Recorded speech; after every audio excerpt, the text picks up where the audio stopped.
Noong unang panahon, biglang naglitawan ang mga halimaw sa mundo at sabay-sabay binigyan ng mga tao ng status windows na nagpapakita ng kanilang klase at kakayahan. Sa mga ito, 8 na roles ang itinuturing na espesyal, kasama na ang mandirigma, monghe, pari, mago, magnanakaw, mangangalakal, mangangaso at salamangkero. Ang 8 na klaseng ito ay kayang lumaban sa mga halimaw at protektahan ang sangkatauhan, at mas malakas pa sa kanila ang tatlong pangunahing kategorya, ang manggagaway, bayani, at hari. Sa kabilang banda, ang pinakakaraniwan at walang kapangyarihan ay ang isang tagabayan na ang tanging papel ay punuin ang mundo at gawin ang mga pangkaraniwang bagay na nagpapanatili sa takbo ng buhay. Karamihan sa mga taga-baryo ay hindi umabot sa level 10 kasi sobrang mahina sila para makipaglaban sa mga halimaw at makakuha ng karanasan. Kaya naman, kadalasan sa kanila ay mga magsasaka, tagapag-alaga ng inns, o kung ano-ano pang ganon. Pero ang bida natin na si Koji, iba siya. Nakaupo siya sa isang sanga ng puno sa gitna ng malinis na gubat, naglalaro ng mga pilak na barya sa kanyang mga kamay na nakuha niya ngayong araw. Masaya siya sa kinikita niya araw-araw. Bigla siyang nakarinig ng sigaw na puno ng takot. Natagpuan ni Koji na ang mga sigaw ay galing sa isang level 1 na taga-bukirin at sa kanyang anak na level 1 din, at sobrang natatakot sila sa papalapit na berdeng slime monster. Ipinakita nila ang kanilang status sa halimaw, umaasang magkakaroon nito ng awa, pero hindi marunong magbasa ang halimaw kaya't inatake sila nito. Sa mga sandaling iyon, may isang pilak na barya na biglang lumipad patungo rito na parang bala at bigla na lang naglaho ang halimaw sa isang ulap ng usok at barya. Nabigla ang taga-baryo at ang anak niya nang makita to, at biglang lumapag si Koji sa harap nila. Tumingin siya sa mga taga-baryo at sinabi niyang isara na lang ang status window nila kasi hindi naman nakakabasa ng monsters at wala rin namang silbi yan. Kinuha niya yung mga tanso na barya na iniwan ng slime monster at tinanong ng tatay kung paano niya to napatay. Imbes na sumagot, inilagay ni Koji yung mga barya sa kamay ng bata at sinabi na makakakuha siya ng 100 tanso na barya sa pamamagitan ng pagpatay sa isang slime monster. Pero ang bida natin ay immune sa mga pangako ng kapitalismo at sinasabi niyang hindi sulit ang pera kung ilalagay niya sa panganib ang buhay niya dahil malakas at nakakatakot ang mga halimaw at hindi kayang talunin ng mga taga-baryo. Ayaw ni Koji na mag-aksaya ng oras sa mga taong ayaw magporsige at kumita. Umalis na siya, pero tinanong siya ng bata kung siya ba ay isang bayani. Bilang sagot, ipinakita ni Koji ang status window niya na nagsasabing siya ay level 999 na taga-baryo na nagpaiwan sa ama at anak na walang masabi. Pagkatapos nun, si Koji ay naglakad-lakad sa bayan at sinuyod ang masiglang pamilihan. Samantalang, may mga adventurer na nagtipon malapit, nag-uusap tungkol sa mga halimaw na nasakop na ang mahigit 80% ng mundo at ang misyon nila ay ibalik ito. Dirdiretso si Koji sa Public Safety Guild at ibinigay ang ebidensya ng kanyang mga napatay sa receptionist na nagsabi sa kanya na kumita siya ng 5 gold coins ngayon. Ang buong guild ay naengganyo kay Koji nang marinig iyon at nagtataka sila kung sino ba itong tipong guy na nagpatay ng napakaraming halimaw mag-isa.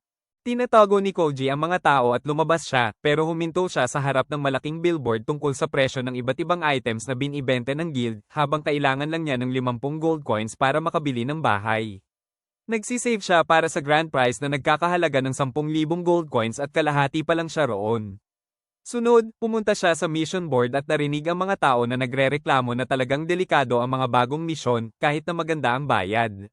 Napansin ni Koji ang isang misyon na nagbabayad ng 1 gold coin para sa pangangaso ng 30 Blue Devil sa mga sinaunang kuweba at agad niyang pinili ang misyon.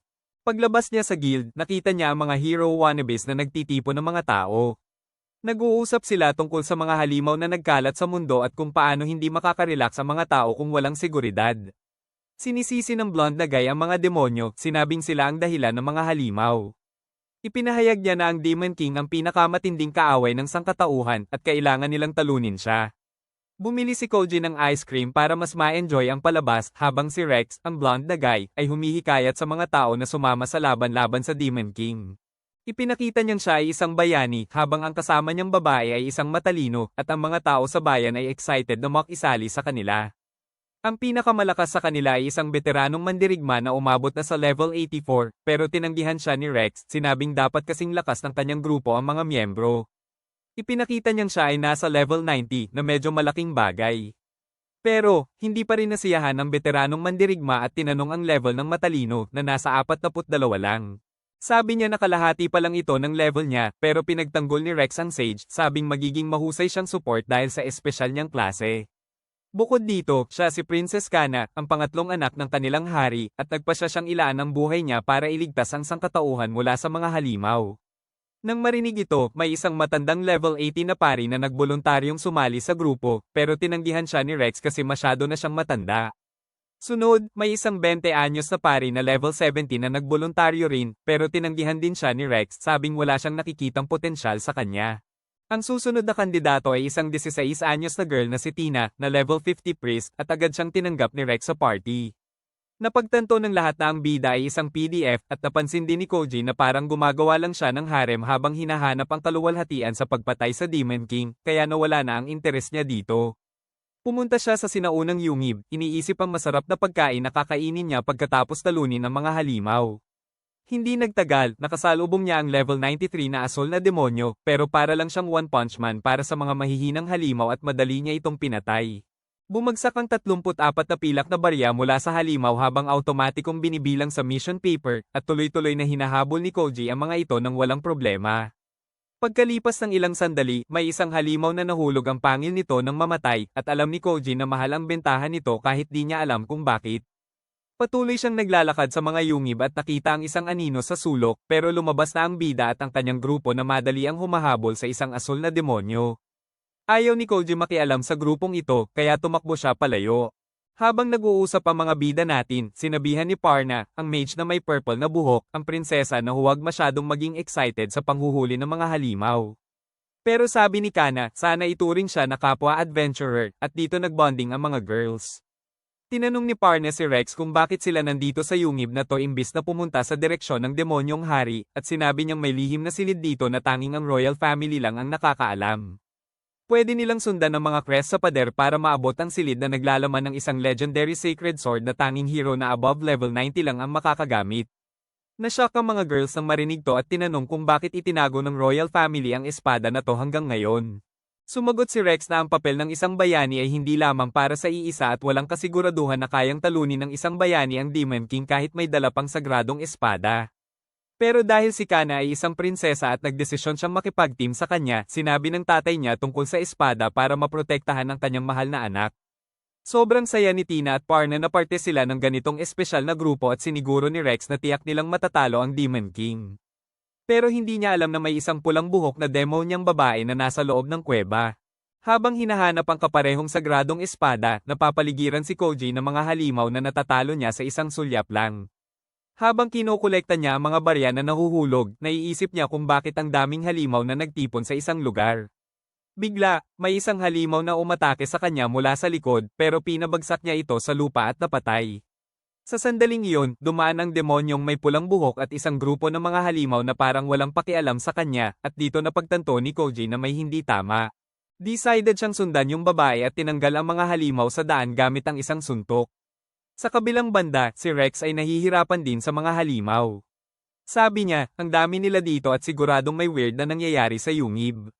Samantala, pinatay ni Tina si Kana at Rex, at pagkatapos ay nagpunta ang grupo sa lihim na kwarto na nasa harap nila. Nandyan na ang pulang buhok na demonyo sa harap nila at tinanong ni Rex siya kung sino siya at anong ginagawa niya dito. Ramdam ni Kana ang napakalaking mana na nagmumula sa babae, kaya't malinaw na demonyo siya. Nagpanik ang babae nang malaman na nahuli siya at napansin ni Rex na nawawala ang sagradong espada. Agad niyang inakusahan ng demonyong babae na nagnakaw nito at sinabi niya na wala siyang ninakaw. Sabi ni Rex, hindi ito nagbabago ng kahit ano kasi ang mga demonyo ay kaaway ng sangkatauhan. Binunot niya ang kanyang espada at bigla siyang nag-swing ng malakas patungo sa kanya at sumunod ang mga kasama niya. Pero sa huli, biglang tumakbo si Koji sa harap nila at naharang ang sabay-sabay nilang atake gamit lang ang isang kamay. Sinabi niya sa bida na ang panggagambala ng grupo ng bida sa isang bata ay sobrang pangit. Tinanong ni Rex kung sino siya at paano niya napigilan ang kanilang mga atake. Sinabi ni Koji na isa siyang nagdadaan na taga-baryo na nahuli ang kanilang mga atake at pinagsama-sama ito. Hindi makapaniwala si Rex at ang kanyang grupo na kaya ng isang taga-baryo na pigilan sila. Ipinakita ni Koji ang kanyang status nang hindi sinasabi ang kanyang level. Ngayon, naniniwala na sila sa kanya pero nananatili pa rin silang galit habang tinatanong kung bakit niya pinoprotektahan ng isang demon child na kitang-kita ang mga pangil. Sinubukan ni Koji na magtakip sa pamamagitan ng pagsasabi na ang mga pangil na ito ay mga hair accessories lang na suot ng kanyang kapatid. Nakikipaglaro ang demon niyang babae at para mas makumpirma ang kwento niya, inilabas ni Koji yung asul na pang-uso na naglalabas ng kaparehong mana ng isang demonyo. Sabi ng bida, mukhang totoo ang kwento niya pero hindi pa rin ito nasasagot kung nasaan ang sagradong espada. Medyo nagulat si Koji nang marinig to at sinabi niyang dinala niya yung espada kasi hindi niya alam na espesyal yun.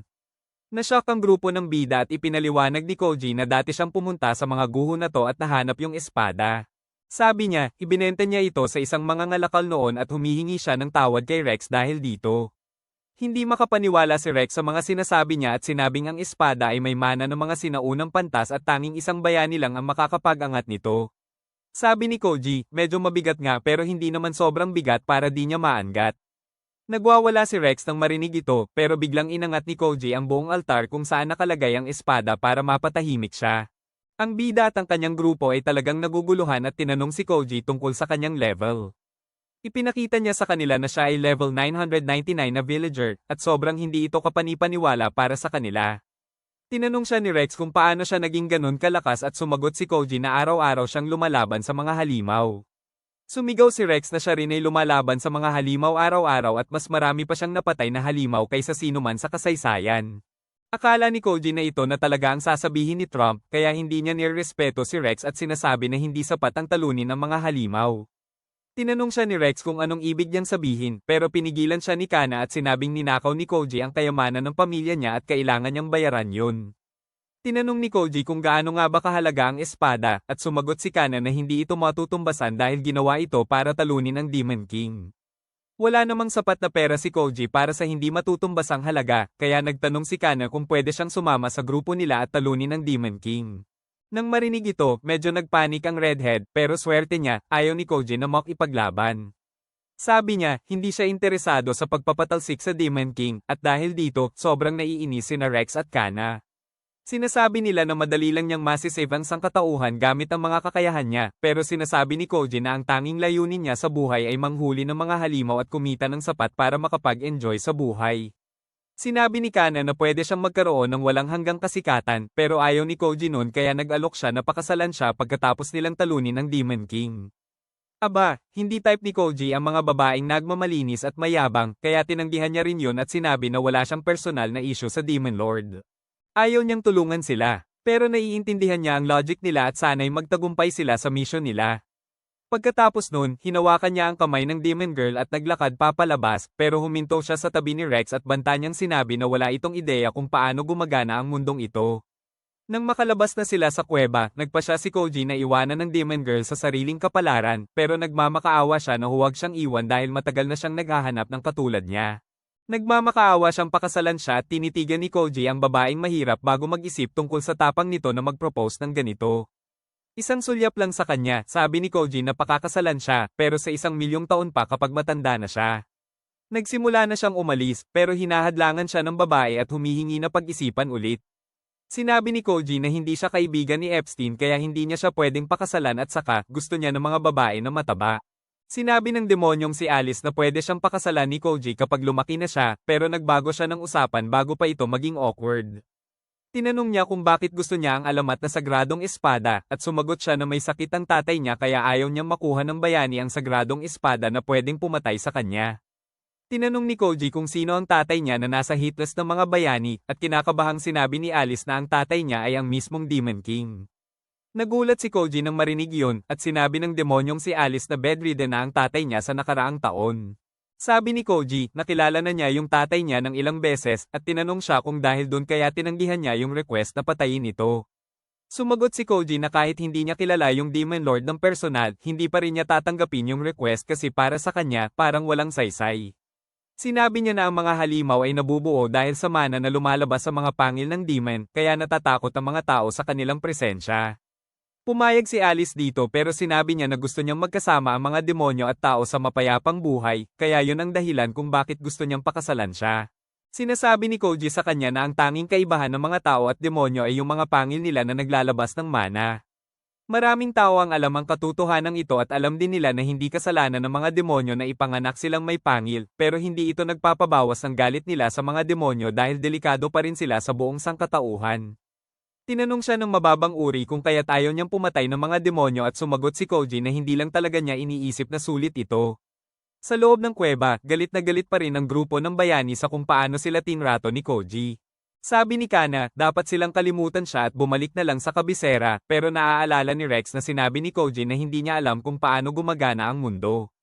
Iniisip niya na may ibig sabihin itong mahalaga at nagpa siya siyang maging sapat na malakas para harapin si Koji at makuha lahat ng sagot na kailangan niya. Samantala, patuloy pa rin si Alice sa pagsunod kay Koji kasi may pabor siyang gustong hilingin sa kanya bukod sa proposal ng kasal. Gusto niyang bilhan siya ng gamot na tinatawag na Spirit's Blessing Potion para sa kanyang tatay at may dalang 500 silver coins para bayaran siya. Sinira ni Koji ang kanyang mga pangarap nang sabihin niyang nagkakahalaga ng 10 gintong barya ang gamot at pinapalayas siya. Pero hindi naman ganon kadali ang sumuko ng bida natin. Humingi siya kay Koji na pautangin siya ng pera para makabili ng gamot na makakapagligtas sa kanyang ama, kasi kung mamatay ito, lahat ng tao ay magiging target ang lahi ng mga demonyo.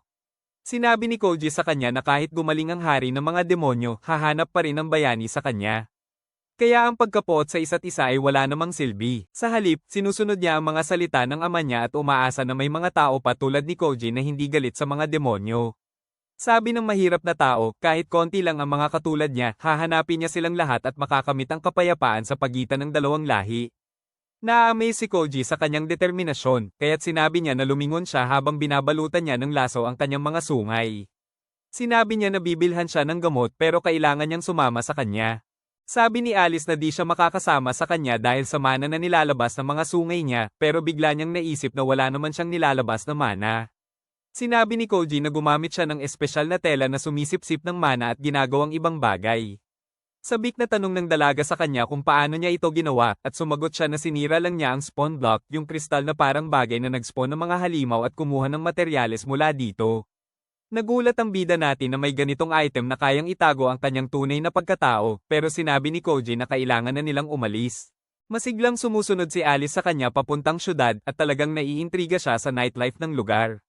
May isang nagtitinda ng prutas na napansin siya at binigyan siya ng mansanas ng libre na kinuha niya kasi walang nagturo sa kanya na huwag tumanggap ng kahit ano mula sa mga kalalakihang nasa gitnang edad na may nakakatakot na balbas habang naglalakad sila. Narinig ni Alice ang presyo ng iba't ibang pagkain at tinanong si Koji kung paano gumagana ang salapi ng tao. Sinabi niya na ang 10,000 bronze coins ay katumbas ng isang silver coin at ang 10,000 silver coins ay katumbas ng isang gold coin. Ayos ang takbo ng ekonomiya, kaya't ang tamang dinner ay hindi lalampas sa 1,000 bronze coins at isang gold coin ay sapat na para makabili ng maliit. Sabi ni Koji, ang bahay ng mga maharlika ay nagkakahalaga ng mga 50 gold coins, at dito napagtanto ni Alice kung gaano kamahal ang gamot na pinunta niya. Sinabi ni Koji na relax lang siya dahil kukunin niya ang pera mula sa tatay niya, at magkakaroon pa siya ng dagdag na 5 gold coins dahil sinamahan niya ang anak nito pauwi. Talagang masaya si Alice na si Koji ang maghahatid sa kanya at nananatili siyang masigla sa buong gabi dahil sa masarap na pagkain at komportableng kwarto ng hotel. Humiling si Koji na maghintay sandali habang bumibili siya ng potion at isasama ang isang kaibigan para sa biyahe papuntang kastilyo ng Demon King. Ayaw ni Alice ng third wheel, pero sabi ni Koji, baka may mga adventurer na umatake ulit sa kanya, kaya gusto niyang magdala ng bodyguard kung sakaling busy siya sa ibang bagay. Pagkalipas ng ilang sandali, bumalik si Koji sa kwarto, pero nang buksan ni Alice ang pinto, nakita niya ang isang nakakatakot na bodybuilder na nakatayo doon. Natarante siya at nahimatay, at hindi maintindihan ni Koji kung bakit siya natatakot sa halimaw na ito mula sa gym.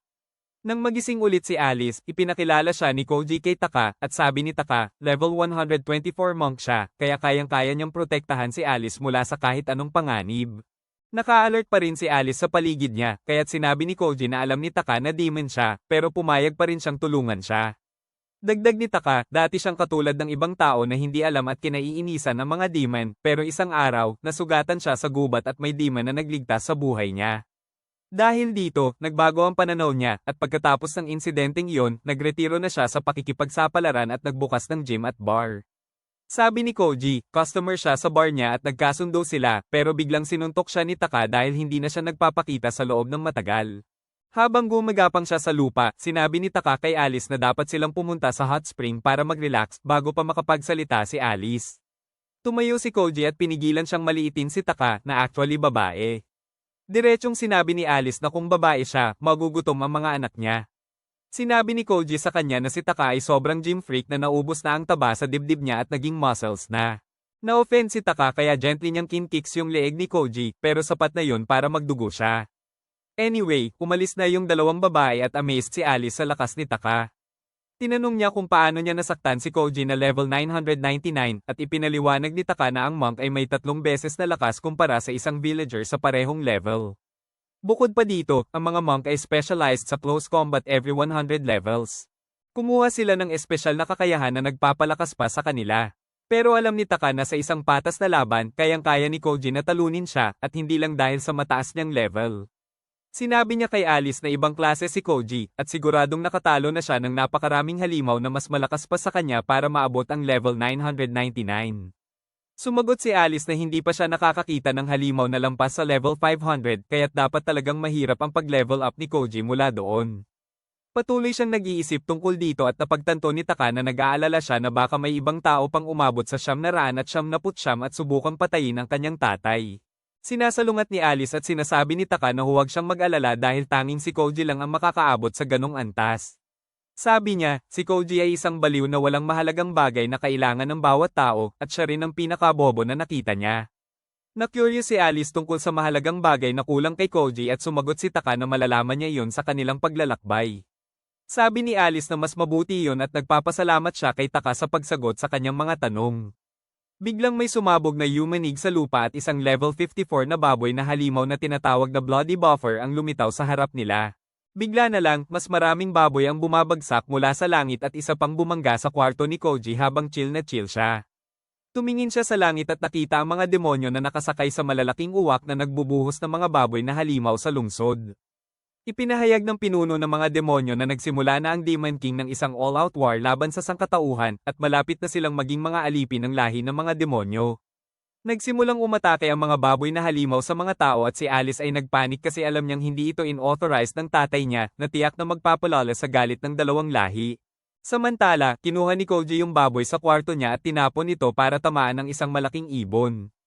Agad siyang tumakbo papunta sa lugar para kunin yung pera na iniwan ng mga halimaw nang mamatay sila pero may mga paparating na iba pa. Tinapon niya ito sa mga ibon para patumbahin ang dalawang halimaw sa isang atake, at nagulat yung leader ng demonyo kasi hindi pa siya nakakakita ng ganitong laban.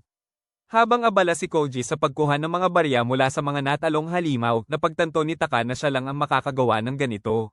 Nagsimula siyang maghanap sa kanya pero sa halip, nakasalubong niya ang grupo ng mga bayani na nakikipaglaban sa mga halimaw sa plaza.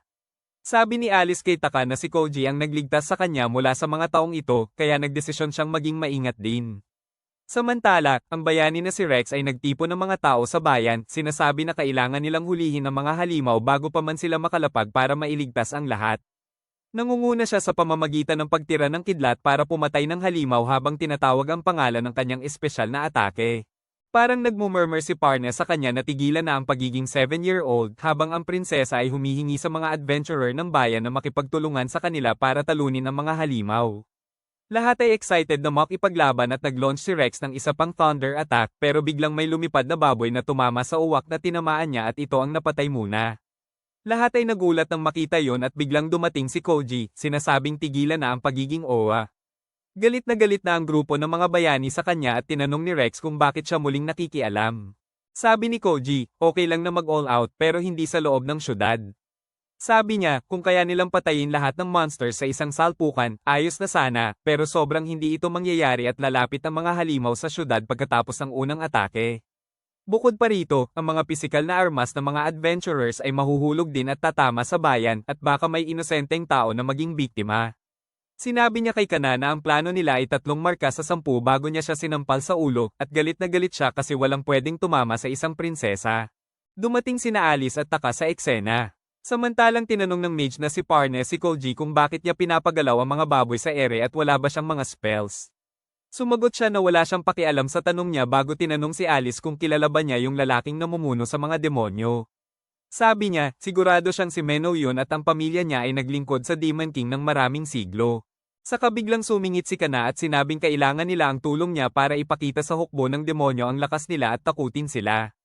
Muli, sinabi ni Koji sa kanya na kailangan niyang bumalik sa paaralan kasi wala siyang alam sa estratehiya ng militar. Sabi niya, malamang nag-aatake ang mga demonyo sa iba't ibang syudad sabay-sabay para malaman kung saan pinakamadaling pumasok. Kaya naman kailangan nilang itago ang mga asong laban para sa tunay na labanan. Sinasabi niya na hindi lang laban ang solusyon at dapat nilang subukang mag-usap muna bago magpaluan kasi makakakuha sila ng mahalagang impormasyon para mas maintindihan ang buong sitwasyon. Sabi ni Koji na kakausapin niya ang Demon Commander at humihingi siya ng tulong kay Taka. Pagkatapos nun, tumalon siya na parang rocket at sinundan siya ni Taka. Pagkatapos, nag-upside down siya at ginamit ang mga binti niya para bigyan siya ng tulong na kailangan niya para maabot ang Demon Commander, na nagsimulang magtaka kung lahat na lang sa lungsod na ito ay lumilipad, kasi una mga baboy, ngayon mga tao na. Bigla na lang, nandyan na si Koji sa likod niya at sinasabi na gusto lang niyang makipag-usap bago maging seryoso ang lahat. Tinanong ni Meno, ang Demon Commander, kung sino siya at paano siya napunta rito. Sabi ni Koji, isa lang siyang taga-baryo at sinipa siya ng Gorilya papunta rito. Sa tingin ni Meno, nagsisinungaling siya at agad na gumagawa ng mga sumasabog na fireballs malapit sa kanya, pero si Koji, parang champion, tinanggap lang ang mga iyon. Wala siyang kahit isang sugat sa kanyang matipuno na katawan at tinanong siya ni Meno kung siya ang bida. Sinabi ni Koji na mag-relax lang dahil isa lang siyang villager na umabot sa level 999. Hindi makapaniwala si Meno na may tao na makakaabot sa ganong kataas na level, lalo na't villager pa. Nagdesisyon siyang sugurin si Koji agad kasi delikado ito, pero sinabi ni Koji na chill lang dahil hindi naman siya nandito para patayin ng Demon Lord. Sinasabi niyang kaibigan siya ng demonyong Panginoon at ang anak nito na si Alice. Napansin yun ni Meno, pero nagkukunwari siyang hindi siya apektado. Sabi ni Koji, kasama niya si Alice at nandito siya ngayon sa mismong syudad na inaatake nila. Dito na napasirya si Meno at tinanong si Koji kung sinasabi ba nitong kasama niya ang mga demonyo. Ayaw ni Koji, sinasabi niyang ayaw niyang makipagtulungan sa mga demonyo pero hindi rin siya kalaban nila. Tinanong siya ni Meno kung anong ginagawa niya dito at sumagot si Koji na gusto lang niyang magtanong ng ilang bagay. Ang unang tanong niya ay kung talagang inutos ng Demon King ang pagsalakay na ito. Sabi ni Meno, wala itong kwenta at tinawag niya itong stupid, pero sinabi ni Koji na ayon kay Alice, matagal nang may sakit ang Demon King. Sumigaw si Meno na kasinungalingan yun kasi ang Demon King ay healthy pa nung huli niyang nakita siya. Nagbago ang isip ni Koji at tinanong si Meno kung binigay ba sa kanya ng Demon Lord ang utos ng direkta, dahil kung ganun, mapipilitan siyang kumilos. Naghahanda si Meno na sabihin na nakakuha siya ng direktang utos mula sa Demon King nang bigla niyang naalala na wala siyang sinabi at sa halip, ang kanyang advisor ang nagbigay ng utos para sa kanya. Sinabi ito ni Meno kay Koji pero idinagdag din na anda ng Demon King sa kwarto at mukhang healthy siya. Sabi ni Koji na posibleng may nagmamanipula sa Demon King, kaya nag-alala si Meno. Inutusan niya ang mga uwak niya na bumalik para masuri ang sitwasyon ng Demon King, pero sinabi ni Koji na maghintay muna. Tumalon siya sa isang uwak na malapit at pinabaligtad ito bago gumamit ng lakas para tumalon sa isa pang uwak. Pinatay niya ito sa pamamagitan ng pag-launch at tumalon siya mula sa isang uwak papunta sa susunod, mabilis na pinapatay ang mga ito kasi gusto niyang kumita ng kaunting pera habang nandyan siya. Habang hinaharap ni Koji ang mga uwak, naguguluhan ng grupo ng mga bayani kasi wala pa silang nakitang gumamit ng ganitong estratehiya dati. Si Tina, ang paring babae, ay nagsimula ng tumulong sa mga nasugatan malapit at lahat ay nagmadaling sumama sa kanya. Samantala, tanging uwak ni Meno na lang ang natira sa himpapawid at tinanong niya si Koji kung bakit siya pinipigilan na bumalik at tingnan ng Demon King.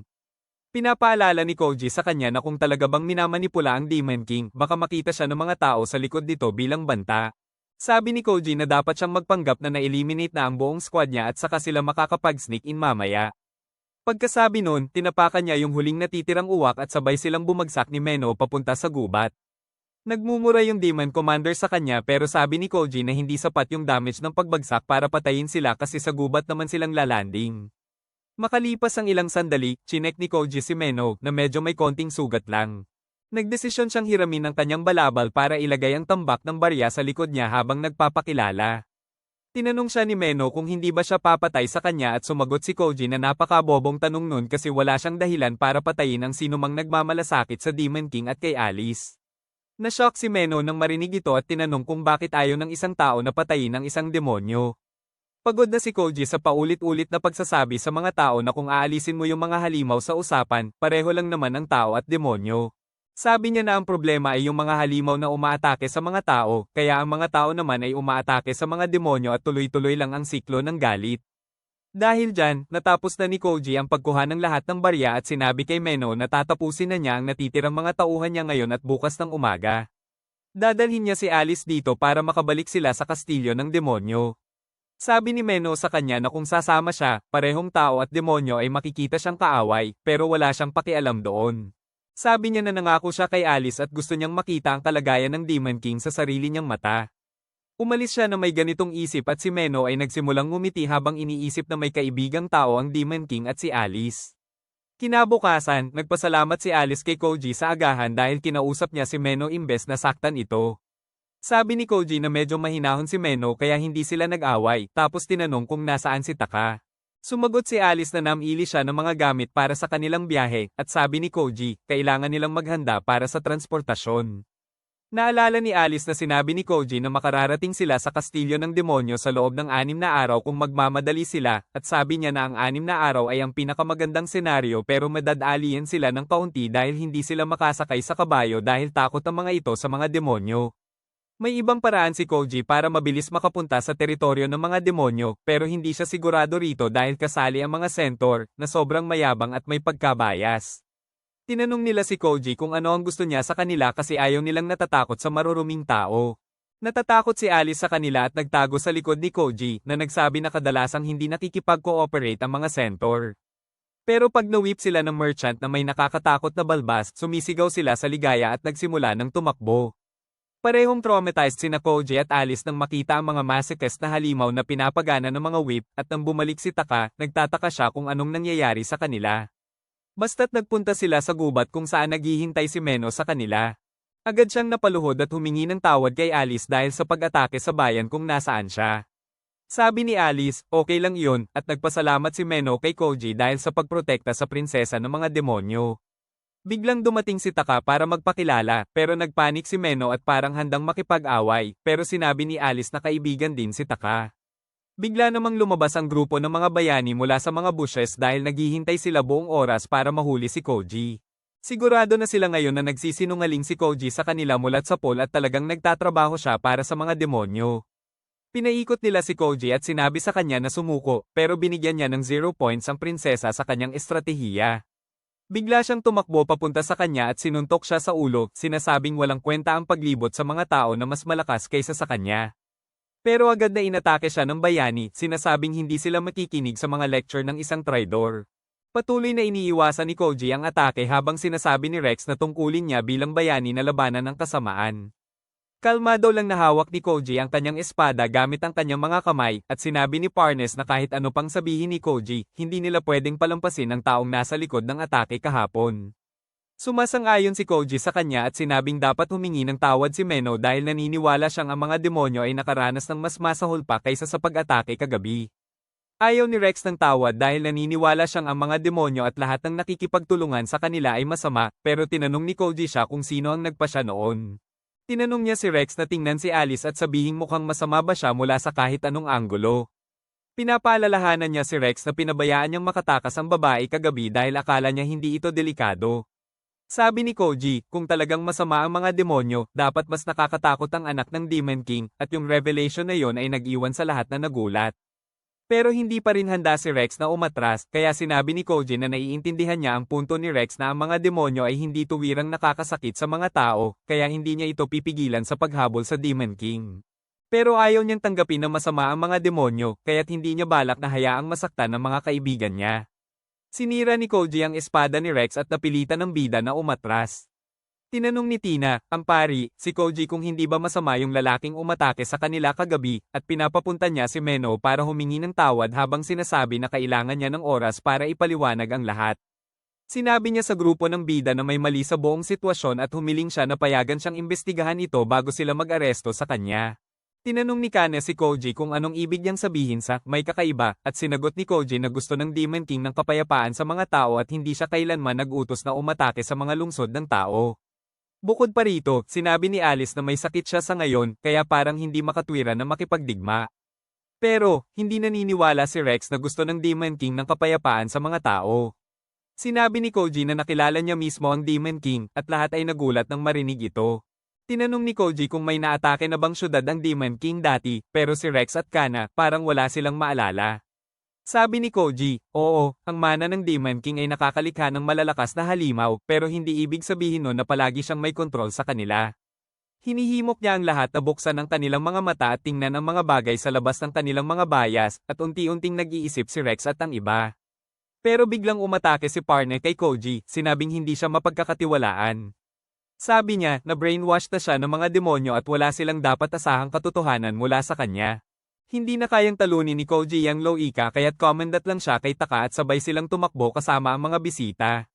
Sinubukan ni Rex na habulin sila pero natapilok si Tina kaya't kailangan niyang manatili para alagaan siya. Samantalang nagrereklamo si Koji kay Alice na hindi madali ang ganitong negosyo, pinapaalala naman niya na kahit papaano, nakikinig ang bida at ang mga kaibigan nito sa kanila. Ilang sandali lang, umabot na ang grupo ni Koji sa kanilang gulat. Sila na naman yung mga masochistic centaur na nabanggit kanina. Sabi ni Meno, kinuha niya sila sa isang mga ngalakal nang hindi ito pinatay, at pumayag naman ang mga centaur na dalhin siya kahit saan. Habang unti-unting nawawala ang sigla ni Koji at Alice para sa biyahe, si Taka naman ay sobrang saya kasi pwede niyang utusan yung mga macho na kabayo. Samantalang nagtataka si Rex at ang grupo niya kung nasaan si Koji, sinabi ni Kana na magkikita ulit sila kasi pareho silang papunta sa parehong direksyon. Samantala, nag-uumpisa ng magduda si Rex dahil sa sinabi ni Koji, pero si Parna, walang alinlangan dahil pinatay ng mga demonyo ang kanyang mahal sa buhay. Mamaya, nagkakampang sina Koji at ang kanyang mga kaibigan habang nagpaplano ng kanilang biyahe. Sabi ni Taka, imbis na dumaan sa kalapit na syudad ng Salmeria, mas mabuti pang dumaan na lang sila sa mas mahabang ruta para hindi maabala ang mga tao sa mana ng demonyo. Sa puntong ito, ipinakita ni Alice kay Meno ang mga laso na nagsasara sa kanyang mana at humingi ng tawad si Koji dahil isa lang ang set na meron siya. Mas kahanga-hanga si Meno ngayon, pero biglang naisip ni Koji ang isang bagay. Tinanong niya si Meno kung inatake din ba nila ang lungsod ng Salmeria, at sumagot ito na oo, na ang plano nila ay magpadala ng mensahe sa lahat ng tao tungkol sa lakas ng hukbo ng mga demonyo. Sinabi niya na malapit nang magsimula ang pangunahing pagsalakay kaya nagpa siya sina Koji at Taka na pumunta sa Salmeria para siguraduhing ligtas sila. Di nagtagal, nakarating sila sa Salmeria at sinabi ni Koji sa gwardya na narito siya para magbenta ng mga pang-adorno ng asul na demonyo. Nagmamasid ang gwardya dahil may duda siya, pero biglang lumabas si Alice na may suot na asul na pang-demonyo na pang-ulo na naglalabas din ng mana, kaya parang okay na sa gwardya. Tinanong niya si Koji kung kapatid niya ang redhead, at tumango si Koji, sinabing nandito sila para mag-sightseeing pagkatapos ng business trip. Masaya ang gwardya nang marinig yun at sinabi niyang mag-enjoy sila sa parada na malapit nang mangyari.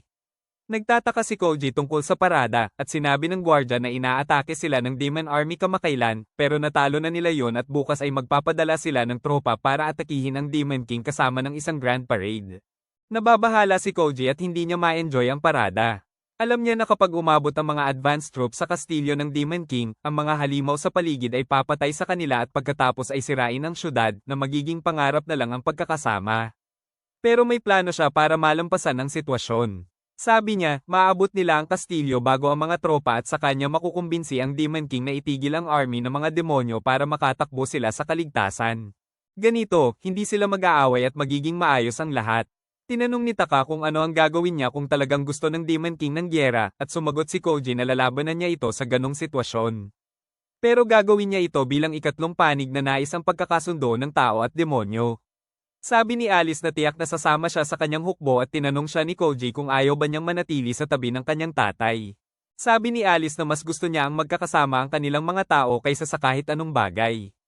Kaya kung ang tatay niya ay naging kalaban ng sangkatauhan, handa na siyang labanan siya. Sabi ni Taka, obvious na kakampi siya ni Koji, at si Meno naman ay nanumpa rin na tutulungan si Alice. Kinabukasan ng gabi, dinala ni Koji si Alice para kumain ng sorbetes bago ang hapunan, pero pagpasok nila sa isang restaurant, nakita nila ang grupo ng mga bayani roon. Kinuha ni Koji si Alice at tumakbo sila bago pa sila mahuli, kaya't nagdesisyon si Rex na habulin sila. Samantala, huminto si Koji at Alice sa isang kanto at napansin nilang may ilang lalaki na nakapalibot sa isang level 24 na palaka na halimaw. Nag-aalala si Alice para sa mga tao, pero sinabi ni Koji sa kanya na demo fight lang to para tumaas ang morale ng mga sundalo na pupunta sa kastilyo ng demonyo bukas. Pero bago pa nila mapatay ang palaka, biglang may halimaw na nahulog mula sa langit at pinatay ito. Sabi ni Alice na nakita na niya yung level 200 plus na halimaw dati, at si Koji naman ay nagpanik na rin habang nagsimula ng umatake yung halimaw sa mga tao. Lahat ay nagpanik at nagsimulang tumakbo dahil hindi sila handa para dito, pero biglang may mga ibang halimaw na nahulog mula sa langit at naisip ni Koji na kailangan niyang magtrabaho ulit. Habang tumatakbo ang lahat palayo sa halimaw, si Koji naman ay diretso sa halimaw. Tinamaan siya ng malakas na suntok mula sa halimaw, pero sinuntok niya ito sa tiyan, agad na napabagsak ito at tumuloy na sa susunod na halimaw, at sinundan siya ni Alice na confused. Sabay-sabay, si Rex at ang mga girls niya ay naghahanap kay Koji, pero wala silang makita kahit saan. Sabi ni Tina, kausapin na lang nila yung mga tao sa bayan tungkol sa Demon Supporter para mas madali nilang mahanap siya, pero di sang-ayon si Rex. Akala niya, si Koji ay isang halimaw at kapag na-corner nila ito, baka magalit at umatake sa lahat.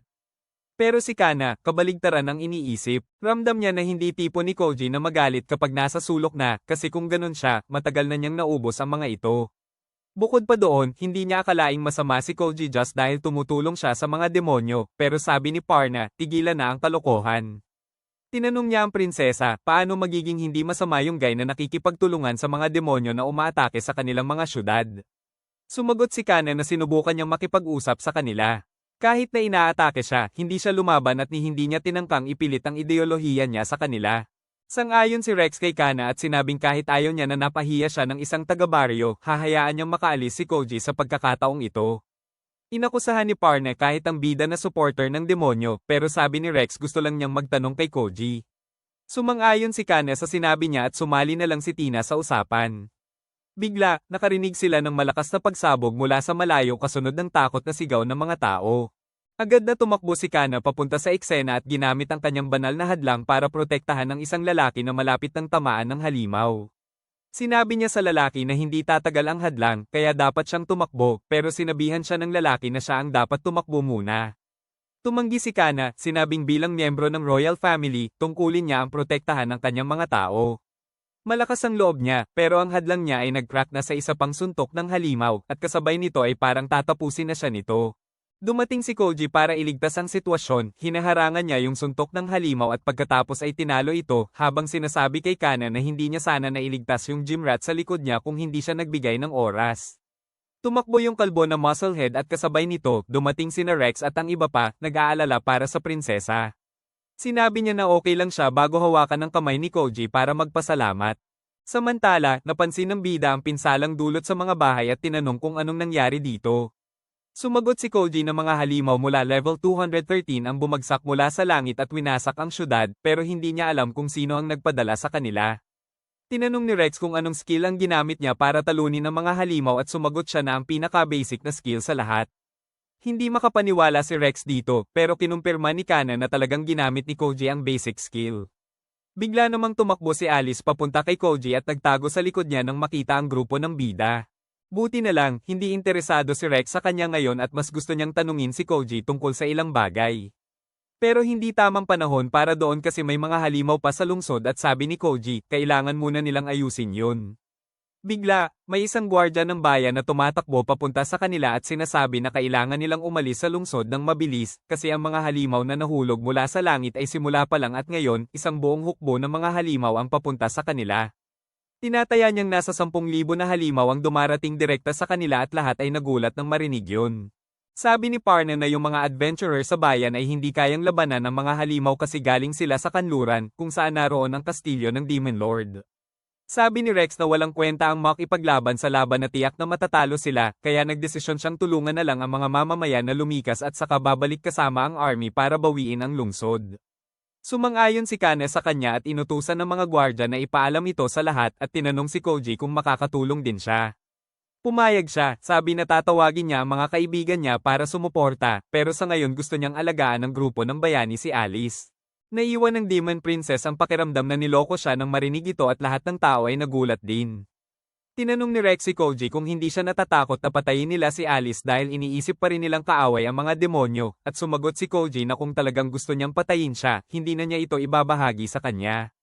Alam din niya na hindi sasaktan ni Rex ang Demon Loli dahil nangangahulugan iyon na wala siyang makukuhang sagot mula sa kanya sa susunod. Si Parna ay hindi pa rin sang-ayon dito, pero naiwan siyang walang masabi nang taimtim na humiling si Koji sa lahat na alagaan si Alice at pagkatapos ay umalis sa kabaligtaran na direksyon. Nagsimula na si Parna na maglaro ng isip at sinabihan si Alice na mukhang iniwan na siya. Pero alam ni Alice na nagtitiwala si Koji sa grupo ng mga bayani, kaya't magtitiwala din siya sa kanila. Buti na lang, sumasang-ayon si Kana at niyayakap si Alice, sinasabing huwag mag-alala dahil tutuperin nila ang pangako at aalagaan siya. Di nagtagal, nagsimula na ang mga adventurer na ilikas ang mga sibilyan habang tumatakbo si Koji papunta sa monster board. Kahit si Alice at ang grupo ng bida ay sumusubok tumulong sa evakuasyon, pero ginawa nila to sa pamamagitan ng pagharang sa pangunahing daan at pinapadanas ang mga tao sa mga daanan. Biglang dumating sina Taka at Meno at akala nila nahuli na ni Rex si Alice. Tumakbo siya papunta sa kanila at tinanong kung wala silang narinig mula kay Koji, na nagbigay dahilan kay Rex na itanong kung sila na ba yung mga lalaking pinag-uusapan ng mga taga-baryo. Nakatayo na si Taka na parang gustong durugin ng bida na parang biskwit dahil sa maling pag-unawa sa kanya nang sabihin ni Alice sa lahat na babae si Taka. Nagulat ang grupo ng bida sa narinig nila na naiintindihan ni Taka, pero nadismaya siya nang maging si Meno ay nagulat din. Sige na, nagdesisyon siyang ipaalam ang tungkol sa gender studies sa mga makakapalang ulo ng bida at ng grupo niya, pero humiling si Kana na tumigil siya dahil sinabi ni Koji na alagaan ang demo niyang babae. Sinabi niya na inangkin niyang siya ang mauunang maghanap sa kanila, pero wala pa ring balita mula kay Taka at Meno. Nagtataka si Alice kung nasaan si Koji ngayon nang biglang may gwardya na dumarating, sobrang hingal. Sabi niya na may isang lalaki na nagtatangkang labanan lahat ng halimaw mag-isa at humihingi ng tulong sa bida. Lahat ay nagulat nang marinig yon at naiisip ni Alice na sobrang sipag ni Koji kasi kapag bumagsak ang syudad na to, mas lalawak ang agwat ng tao at demonyo. Nagpasya siyang tulungan siya, pero bigla siyang inangat ni Taka kasi gusto rin niyang tumulong kay Koji. Sumama si Meno sa grupo at nagsimula siyang tumalon-talon sa mga bubong habang nagdesisyon din ang grupo ng bida na makisali sa laban. Samantala, si Koji ay humaharap sa mga halimaw, pero unti-unti na siyang napapagod. Umaasa lang siya na nahanap na ni Taka si Alice at nailabas na siya sa lungsod habang patuloy siya sa pakikipaglaban, hindi alam na ang mga kaibigan niya ay kakapasok lang sa gate ng lungsod kasama ang hero team na nahihirapang sumabay sa kanila. Sa isip ni Taka, sobra na ito kahit para kay Koji nang biglang may malakas na pagsabog na pumihil sa kanya. Dito na nagkaroon ng pagkakataon sina Rex at ang mga kasama niyang babae na makahabol. Tinatanong nila kung bakit si Koji ang nag-iisa sa laban sa lahat ng mga halimaw, at sabi ni Taka, siguro gusto niyang iligtas ang syudad. Sabi niya na ayaw niyang may mamatay. Di maintindihan ni Rex yun, kaya sinabi ni Taka na kung bumagsak ang bayan na to, lalo pang magiging galit ang mga tao sa mga demonyo at hindi na magiging posible ang mapayapang pamumuhay. Nagulat si Kana nang marinig na si Koji ang nag-iisa sa laban para sa kapayapaan, at sabi ni Rex, kahit na siya ay level 999, parang nagmamadali si Koji patungo sa kanyang kamatayan. Sabi niya, recklessness daw to at hindi tapang, pero sabi ni Taka, hindi ganun mag-isip si Koji. Ang iniisip lang niya ay kung posible ba ang isang bagay at kung kaya ba niyang tapusin ito. Tapos, inireveal ni Taka yung mahalagang bagay na meron lahat pero wala si Koji, at yun ay takot sa kamatayan.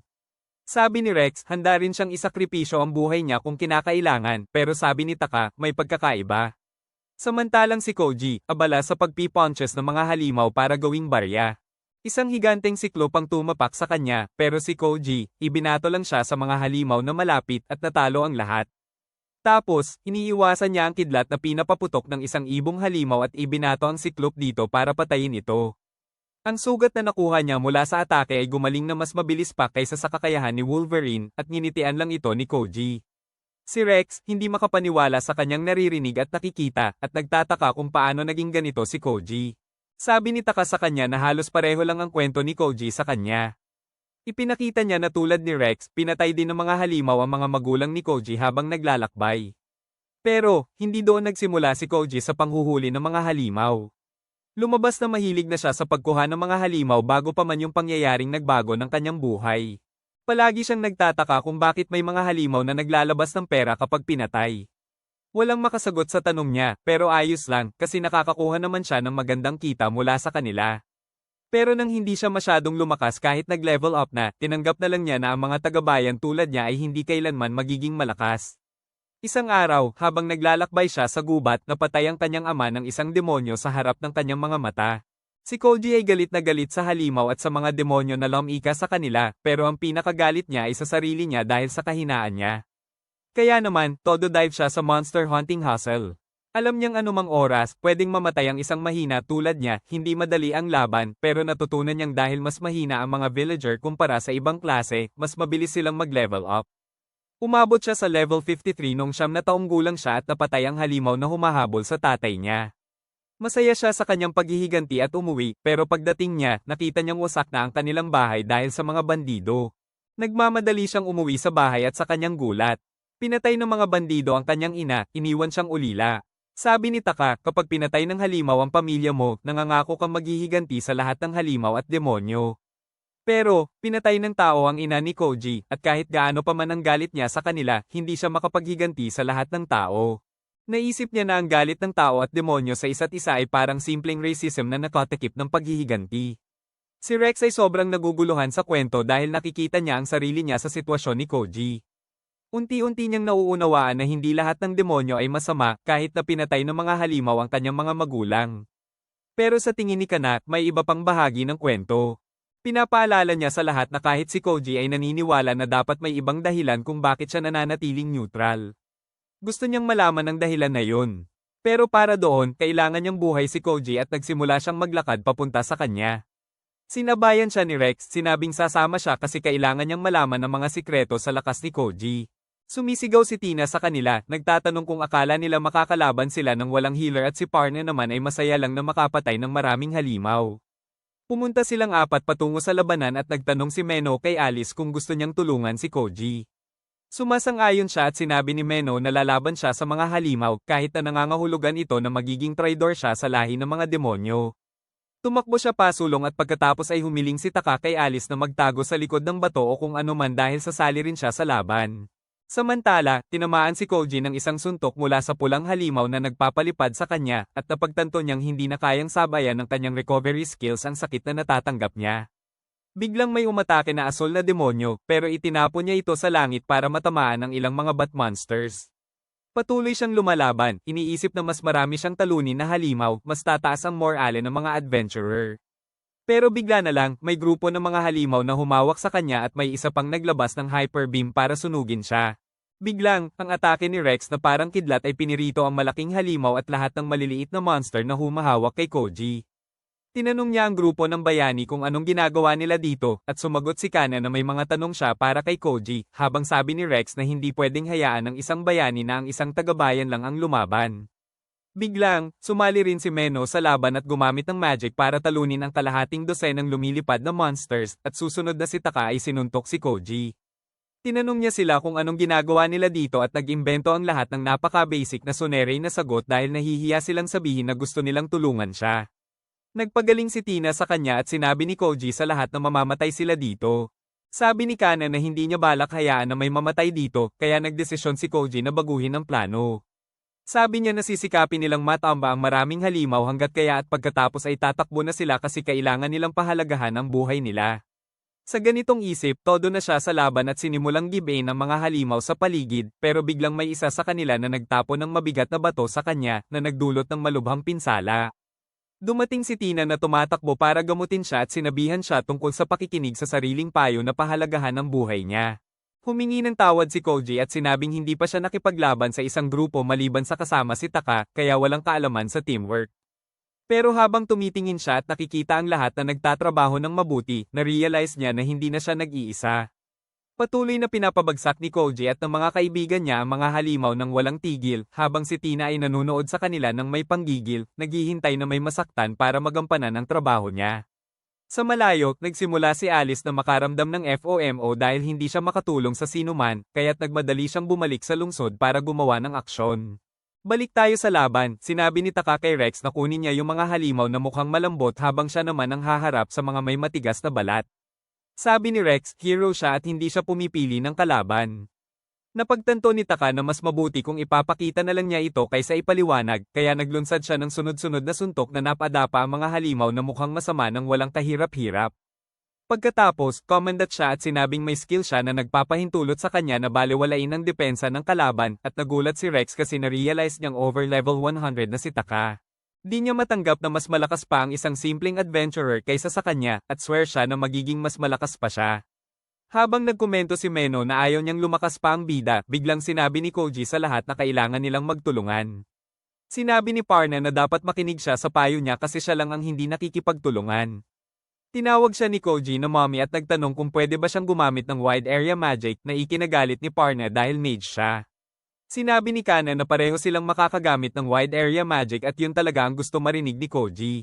Bigla niyang hinatak ang dalawang girls at tumalon ng mataas para abutin ang gitna ng mga lumilipad na halimaw.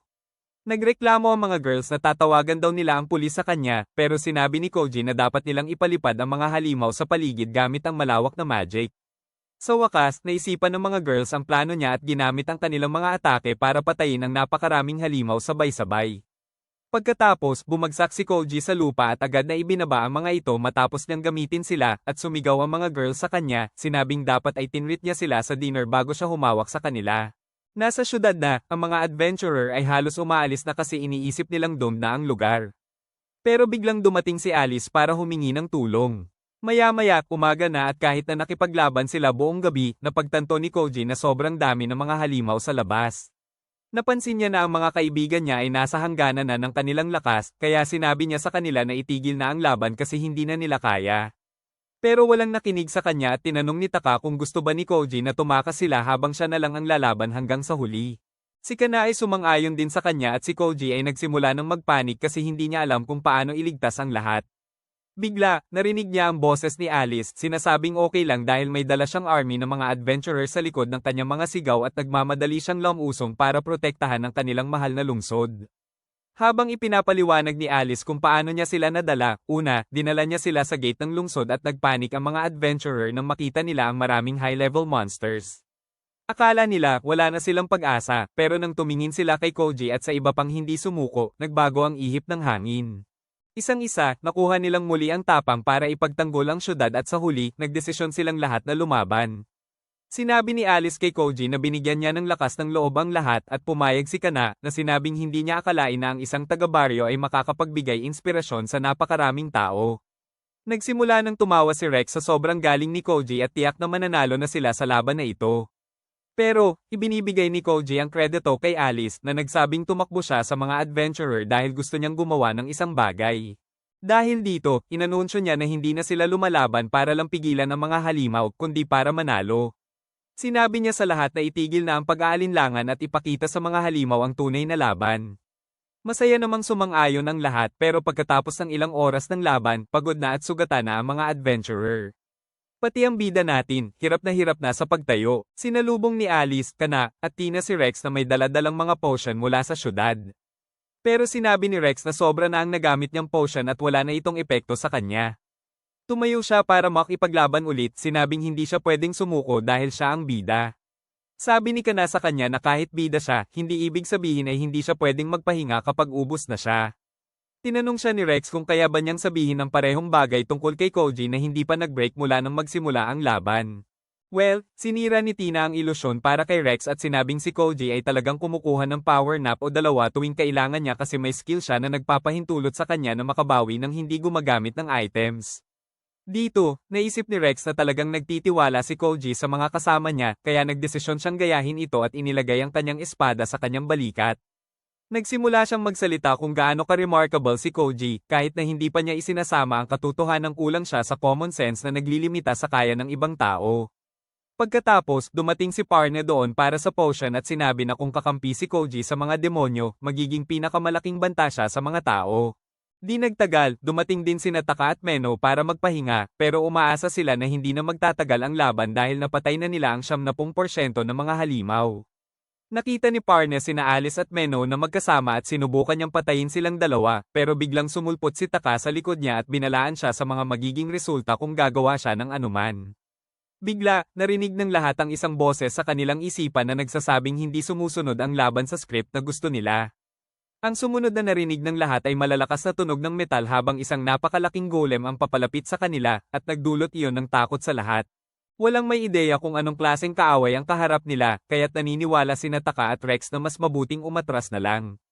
Pero si Koji, sobrang curious kung gaano kalakas yung malaking piraso ng bakal, kaya't tumatakbo siya papunta dito. Sinubukan niyang suntukin yung golem pero sinampal siya pabalik. Sa pangyayaring iyon, bumagsak ang morale at nagpanik na tumakbo ang mga adventurer habang si Alice ay tumatakbo papunta kay Koji. Sinasabi niya sa kanya na kailangan nilang umalis sa lugar na to kasi delikado, pero sinasabi ni Koji na tigilan na ang takot dahil ang lahat ay nasa kontrol. Dumating agad ang grupo ng bida at sinabihan siyang huwag maging reckless kasi yon ang dahilan kung bakit natatakot si Alice. Humingi ng tawad si Koji sa pagiging reckless habang umiinom siya ng potion at bigla, narinig niya ang boses ng mastermind sa likod ng atake. Pinuri niya si Koji, sinabing ngayon lang niya nakita kung ano ang nagdala sa mga adventurer ng Selmeria. Nakilala ni Meno ang demonyo na si Estel, ang kanang kamay ng hari ng demonyo at ang pangalawang pinakamakapangyarihang demonyo pagkatapos ng hari. Sinabi ni Estel kay Meno na naiintriga siya kung bakit siya nakikisama sa mga tao, pero ngayon na nakita niyang nandito si Alice, naiintindihan na niya ang lahat. Nag-aalala si Alice na makaharap si Estel pero biglang naglakad si Koji pasulong dahil pakiramdam niya ay nasa rurok siya ng kanyang lakas matapos uminom ng unang potion ng gabi. Sinabi niya sa mga kaibigan niya na kailangan nilang gawin ang isang bagay tungkol sa golem bago pa ito sumire sa syudad at pagkatapos ay sinabi kay Estel na kung naghahanap siya ng laban, nandito na siya sa tamang lugar. Sabi ni Estel, ipakita na, at habang tumatakbo si Koji, nag-warning si Rex sa demonyo na hindi niya alam ang tunay na lakas ni Koji. Sumagot si Estel na kahit gaano pa katindi si Koji o gaano kataas ang level niya, isa pa rin siyang taga-baryo sa dulo. Biglang, umabot si Koji sa Iron Golem at sinuntok ito ng todo, pero hindi man lang ito natablan. Sabi ni Estel, pinapatunayan lang nito ang punto niya kasi kahit si Koji ang nag-iisang tao sa mundo na umabot sa level 999, mas maganda pa rin ang stats ng isang bayani sa level 300 kaysa sa kanya. Sabi ni Kana na ang tanging kasanayan na alam nila ay self-recovery, na medyo kapaki-pakinabang, pero hindi nila alam kung may iba pang kasanayan si Koji. Nagsasalita siya tungkol sa hindi siya ang unang taga-bukirin na umabot sa level 100. May mga ibang weirdos na nagdesisyon na mag-farm ng XP at umakyat dahil mabilis nila itong nagagawa, pero nakakuha lang sila ng mga nakakaawang kasanayan na walang silbi. Tinanong siya ni Taka kung paano niya alam yun, pero hindi niya pinansin ang tanong niya at sinabi na kahit na may mga kasanayan si Koji, hindi pa rin siya makakapagsabayan sa mga mas magagaling na klase. Sabi niya na ang isang taga-baryo na nasa level 999 ay hindi kayang talunin ang golem, sabay na si Koji ay nahampas sa lupa. Habang nakahiga siya sa crater, sabi ni Estel na natapos na ang kanyang paglalakbay dahil wala nang makakatawid sa level 999 at hindi na magiging mas malakas si Koji kaysa sa kanya na hindi sapat. Biglang bumangon si Koji at sinabi niyang pinabayaan niyang maging malambot ang katawan niya para tiisin ang huling atake. Binigyan siya ni Kana ng potion para makabawi habang sinasabi ni Estel na dapat na siyang sumuko ngayon kung mahalaga sa kanya ang buhay. Dito, naisip ni Koji na hindi nandito si Estel para patayin sila at kinumpirma ng demonyo na ang gusto lang niya ay si Salmeria. Sabi ni Alice na itigil na ito dahil ayaw niya at ganun din ang tatay niya. Sabi ni Estel na tama siya dahil ayaw ng Demon King ang digmaan pero wala siyang magagawa para pigilan ito kahit nandito siya sa loob ng golem. Sabi niya na para makuha ang napakalaking kapangyarihan ng Demon King, unti-unti siyang pinahina sa pamamagitan ng pagdrogas sa kanya, at kahit hindi ito madali, sulit naman. Sabi niya na ayaw ng Demon King ang gyerang ito, pero hindi na ito sa kanya. Si Alice at Meno ay nakakaramdam ng pagtataksil at galit nang marinig ito, pero mas nag-aalala si Koji tungkol sa Demon Lord na nasa loob ng golem. Kinukumpirma ni Estel na ang Demon Lord ay nasa loob ng sinaunang golem na dinisenyo para wasakin ang sangkatauhan. Nagtatawa si Koji sa kanya, tinatanong si Estel kung talagang balak niyang sirain ang sangkatauhan kanina lang ay papakawalan na sila. Basta, nagpasya siyang iligtas si Salmeria at tulungan ng Demon King habang andyan na rin siya kasi tatay ng bagong best friend niya ang matandang iyon. Nagulat si Estel nang makita niyang hindi galit si Koji sa mga demonyo, pero kahit na, sinabi niya na wala siyang magagawa. Tumugon si Koji na hindi pa siya nakakakuha ng ganitong sinabi mula sa iba, at sa mga salitang iyon, tumakbo siya papunta sa golem, pero nahampas siya. Humingi siya ng potion kay Kana bago siya umangat mula sa mga debris at muling inatake ang golem.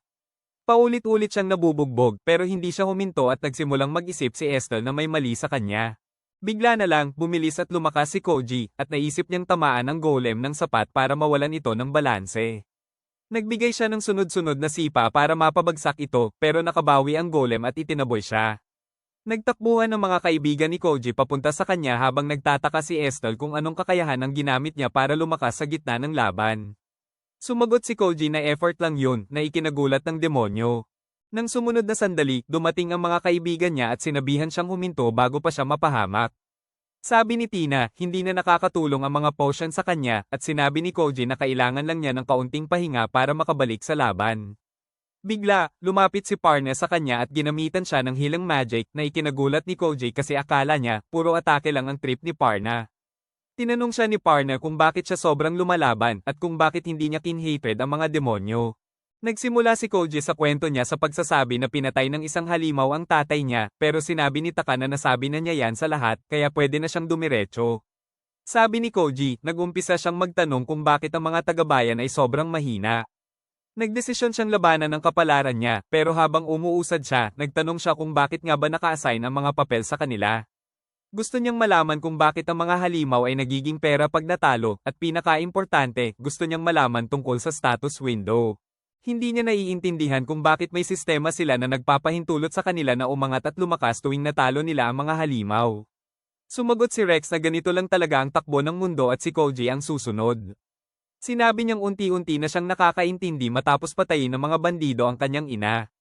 Napagtanto niya na pareho lang ang mga demonyo at tao, at pareho silang pumapatay sa isa't isa para sa mga dahilan na kaya nilang ipaliwanag.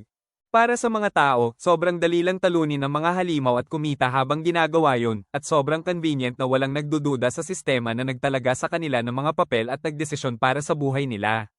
Tinanong ni Koji si Rex kung kailangan ba niyang pilitin ang sarili na isipin ang sarili bilang isang bayani at wala siyang may kukontra doon. Sabi ni Koji, dapat lahat sila ay makagawa ng talagang gusto nila pero ang mundo ang humaharang sa kanila. Sinabi niya na nang umabot siya sa level 999 at na-realize niyang hindi na siya makaka-level up, medyo na-discourage siya, pero pagkatapos ay nakakuha siya ng sagot sa mga tanong niya tungkol sa mundo. Inamin niya na nakakuha siya ng skill nung umabot siya sa level 999, tinatawag itong The One Who Challenges God. Ang skill na ito ay nagpapalakas kay Koji gamit ang naipon niyang karanasan kahit tapos na siya sa level cap pero hindi yun ang mahalaga sa kanya. Ang tunay na mahalaga ay naisip niya na may Diyos na gumawa ng mundong ganito at hahanapin niya yun at pagsasampalin. Biglang nag-Super Saiyan si Koji at inamin na sa level 900 nakakuha siya ng skill na pansamantalang dinodoble ang stats niya pero nag-iiwan sa kanya ng paralysis pagkatapos niyang gamitin ito. Sabi niya na ayaw niyang gamitin to pero wala na siyang choice ngayon. Tumalon si Koji ng mataas sa ibabaw ng golem at bumagsak dito na parang meteor, sinira ito at pinalaya ang Demon King. Sa pagkakataong yun, parehong nag-recover ng lakas si Koji at ang Demon King at nagpasalamat ang Demon King kay Koji sa pagpapagaw igtas sa kanya. Sabi ni Koji na hindi niya ito magagawa kung walang tulong mula sa grupo ng bayani, at sabi ng Demon King na madali na lang para sa kanila kung gusto nilang patayin siya habang mahina siya. Habang ayaw ni Rex na saktan ng kanyang kaaway sa ilalim ng sinturon, ayaw namang sayangin ni Parna ang pagkakataong ito. Sinubukan niyang atakihin ang Demon King, pero sumalungso si Meno para protektahan siya. Nagsimula nang tumawa ang Demon King nang makita ito at sinabi niyang natural lang ang reaksyong to, pero sa kabutihang palad, wala nang mana si Parna. Pagkatapos, tumutok ang Demon King kay Estelle. Nagtanong si Koji kung bakit niya ginawa yun, sumagot si Estelle na kailangan niyang gawin yun kasi ayaw ng Demon King na umusad pa, kaya nagdesisyon siyang gamitin ang kanyang kapangyarihan laban sa mga tao. Tinanong ni Koji kung ano ang ibig niyang sabihin sa susunod na hakbang at sinabi ni Estelle na may dalawang paraan para mahanap ang Diyos. Ang una ay patayin ng Demon King at agad na tinanggihan ni Koji yun. Sabi ni Estelle na ang pangalawang paraan ay sa pamamagitan ng isang napakamahal na walang pangalang bagay at agad na naisip ni Koji kung ano ang tinutukoy niya. Bigla na lang, nagbukas si Estelle ng portal sa likod ng Demon King para dukutin siya, at tanong ni Koji, paano niya nagagawa yon naglilingkod siya sa Demon King. Sumagot si Estelle na tadhana lang yon na itinakda sa kanya ng Diyos at kung gusto ni Koji na pigilan siya, kailangan niyang bumili ng mahal na item sa loob ng isang taon o babalik siya na mas malakas para burahin ang sangkatauhan. Nawala si Estelle sa mga salitang yun at hindi nagtagal, tumakbo na rin ang mga halimaw. Lahat sila naguguluhan at tanong ni Rex kay Koji, ano na ang gagawin nila ngayon at ang naisip lang niya ay magbukas ng kasino para kumita ng mabilis. Mabilis na narating sa hari ang balita tungkol sa level 999 na taga-bukid at mga demonyo na gustong makipag-isa sa mga tao, salamat kay Parna na di na makatiis na naiimpluwensyahan ng bida at ng iba pang tao si Koji. Nagulat ang hari nang marinig ito at lalo pang nagulat nang malaman na ang sariling anak niyang babae ay nasa panig ni Koji sa isyong ito. Tinanong ng hari si Parna kung kaya bang kumbinsihin ni Koji si Rex na maniwala sa kanya. Bakit siya nandito para ibulgar ang mga ito? Gusto niyang malaman kung gusto niya ng gantimpala para dito, pero sabi ni Parna, isa lang ang kailangan niya, at iyon ay isang mundo na walang demonyo. Sa sinabi niyang iyon, umalis siya sa Royal Court, naiisip ang kanyang kababata na pinatay ng mga demonyo, at ang mga alaala nito ay lalo pang nagpapagalit sa kanya. Samantala, sa lungsod ng Valmin, nagdesisyon si Rex na maging poster boy ng bagong kasino ni Koji. Nakatayo siya sa City Square, sinasabi sa mga tao ang tungkol sa napakagandang oportunidad na malapit ng maging online. Malapit sa kanila, may mga tao na nagbabasa ng mga flyer tungkol sa mga trabaho sa kasino at sinasabi ni Koji na ito na ang trabaho ng kanilang mga pangarap kasi madali lang ang trabaho at mataas pa ang sweldo. Nadismaya ang mga tao sa pagbabasa ng mga flyer dahil akala nila ang bida ay nag-iipon ng mga kasama para talunin ang demonyong Panginoon. Narinig din ito ni Rex at nervyoso siyang umuulit, sinasabi na ito na ang panahon ng pagsusugal at dapat lahat ay pumunta sa kasino. Sa kasamaang palad, walang interesado sa pitch niya at mabilis na nawalang lahat sa plaza ng bayan. Hindi makapaniwala si Kenan na nagbabayad sila ng 50 silver coins kada buwan para sa isang entry-level na trabaho na mas mataas pa sa kita ng karamihan. Sabi ni Koji, madali lang yung trabaho at maganda ang kita, kaya dapat maraming tao ang gustong mag-apply dito, pero hindi ko alam kung bakit wala. Sinabi niya kay Rex na kailangan itong magpakatatag, at nagmadaling lumapit ang bida sa kanya, sabay sabing kasalanan lahat to ni Koji dahil nilagay siya sa ganitong sitwasyon. Pumayag si Tina at sinabi na masyadong nagmamadali si Koji at hindi niya naisip ng mabuti ang mga plano, kundi hindi sila naghahanap ng staff para sa kasino nila isang linggo bago ang opening. Sabi ni Koji na bigyan siya ng konting pasensya kasi abala siya sa ibang bagay, tulad ng paggawa ng mana masking ribbons para kay Meno, na kasalukuyang tinitingnan ang sarili sa salamin at nagtataka kung talagang hindi na maramdaman ng mga tao ang kanyang mana. Sinabi ni Taka na huwag na siyang mag-alala tungkol doon at tulungan na lang siyang mag-setup ng tindahan kasi kulang siya sa mga tauhan ngayon. Samantala, sinabi ni Koji kina Rex at sa iba pa na yung bihirang item na gusto nilang bilhin ay nagkakahalaga ng 10,000 gold coins at mayroon lang siya higit sa 5,000. Kailangan nilang doblehin yun sa loob ng wala pang isang taon kasi kung hindi, si Estelle ay aatake sa kanila na may mas matinding lakas. Sabi ni Koji na kung sila ang tumaya, ang pinakamataas na makukuha nila ay 10 gintong barya sa isang araw, pero kung magbubukas sila ng kasino, siguradong mas malaki pa ang kikitain. Nais ni Kana na sana andan si Parna ngayon kasi siguradong may magandang ideya siya, pero sayang, umalis siya pagkatapos ng laban nila sa Monster Army. Sinabi niyang wala siyang problema sa plano nilang magbukas ng kasino para kumita, pero sumama siya kay Rex para labanan ang Demon King, at kung hindi na ito ang balak niya, hindi na siya mananatili dito. Sang-ayon si Koji kay Kana, pero sa tingin niya, mas okay na kunin si Parna bilang bunny girl sa kasino nila kaysa magbigay ng payo. Sabi ni Tina kay Koji na tumigil na sa mga biro at mag-focus na lang. Kaya nagdesisyon si Koji na i-edit ang mga flyers. Nagsulat siya ng mga pekeng testimonya ng mga tao na nanalo sa loto sa kasino at kahit nagka-girlfriend pa, pero lahat sila sinabihan siyang bobo ang ideyang iyon. Nagsuggest si Nakana at Alice na mag-split up para ipamigay ang mga flyers sa lahat at pumayag si Koji na gawin nila yun. Habang si Alice ay nagtangkang ipamigay ang mga flyers sa mga tao sa kalye, naaalala niya ang meeting kung saan iniwan sila ni Parna. Tinanong ni Koji si Kana kung ano ang gusto niyang gawin, at sumagot siya na sa buong buhay niya, palagi siyang sinasabihan kung ano ang dapat gawin at isipin. Akala niya alam na niya ang lahat tungkol sa mundo, pero nang makilala si Koji, napagtanto niyang marami pa pala siyang hindi alam, at gusto niyang matuto. Sumagot si Koji na masaya siyang turuan siya ng mga bagong bagay, at pagkatapos ay tinanong niya sina Rex at Tina tungkol sa mga plano nila sa hinaharap. Gusto ni Tina na makasama si Rex para maitaas ang kanyang level, at sinabi ng bida na katulad ni Kana, marami pa rin siyang dapat matutunan, at tinanggap niya si Koji bilang guro niya sa mismong sandaling iyon. Ngayon, habang iniisip ni Alice to, nginitian niya ang sarili niya kasi may mga kaibigan siyang nakikipaglaban para magkaroon ng kapayapaan sa pagitan ng tao at demonyo. Biglang may isang matangkad na lalaki na lumapit sa kanya at inihalin tulad ang ngiti niya sa isang anghel na medyo nakaka-creepy kay Alice. Tinanong niya siya kung sino ba siya at nagpakilala ang lalaki bilang si David, isang tagapaglingkod ng royal family na nandito para kunin si Prinsesa Kana pabalik sa bahay. Si Koji ay nasa medyo malayo at hindi siya nakakarinig ng usapan pero nakita niyang nakangiti si David kay Alice. Sumigaw siya agad na ang tipo ay pervert na nanggugulo sa babae at biglang nagalit ang lahat sa kanya. Sinubukan ni David na ipaliwanag na hindi siya pervert pero sinabi ng mga gwardya na sumama na lang siya at doon na lang ipaliwanag ang kwento niya. Kinuha ni Koji ang kamay ni Alice at sinabi na dapat silang tumakas bago bumalik ang pervert pero sumigaw siya sa mga gwardya na bitawan si David kasi wala naman siyang ginawang masama. Nagulat ang lahat nang marinig yun pero iniwan ng mga gwardya si David at humingi ng tawad si Alice sa kanya sa ngalan ni Koji. Na-amaze si David sa kanyang pagiging mature at malasakit at sinabi niyang ganyan siguro siya nakakuha ng puso ng prinsesa. Bigla namang dumating sina Rex, Kana, at Tina nang marinig ang gulo, at pag nakita ni Kana si David, nagsimula siyang magpanik. Sinabi ni David na sobrang saya niyang makita ang prinsesa na para bang bulaklak na namumukadkad sa disyerto, at gusto niyang halikan siya sa lahat ng parte, habang sinabi ni Koji kay Alice na dapat pala ay pinayagan na lang nilang dalhin ng mga gwardya si David. Anyway, pumunta sila sa isang restaurant para mag-usap, kung saan tinanong ni Kana si David kung talagang gusto niyang ibalik siya.